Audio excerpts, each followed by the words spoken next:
আরে দাদা, এরকম বাচ্চাদের মতো কাঁদছো কেন? সামনে দেখো, একটা বিদেশি কোম্পানি সিঙ্গারার দোকান খুলছে। আরে এখন তো আমার দোকান বন্ধ হয়ে যাইবো ভাই। কিন্তু কেন বন্ধ হয়ে যাবে? ওখানে সাইনবোর্ডে কি লেখা আছে পড়ো।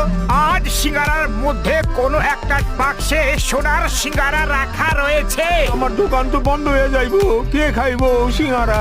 কিন্তু ওই দোকানটাতে তো কোনো সিঙ্গারা দেখাই যাচ্ছে না। তুমি চিন্তা করো না, আমরা সবাই তোমার থেকে সিঙ্গারা খাবো। খবর পেলাম যে বিদেশি সিঙ্গারা দোকানে সব সিঙ্গারার মধ্যে একটা সিঙ্গারা সোনার হবে। বস বস, আমরা বন্দুক নিয়ে যাব আর বন্দুক দেখি লোকেদের বলবো সবাই সরে যাও এখান থেকে। সবার প্রথমে আমার বস সিঙ্গারা কিনবে আর তুমি দোকান থেকে সমস্ত সিঙ্গারা কিনে নেবে আর ওর মধ্যে একটা সোনার সিঙ্গারা থাকবে। যখন বন্দুকি দেখাবো তখন সিঙ্গারা কিনবো কেন? ছিনিয়ে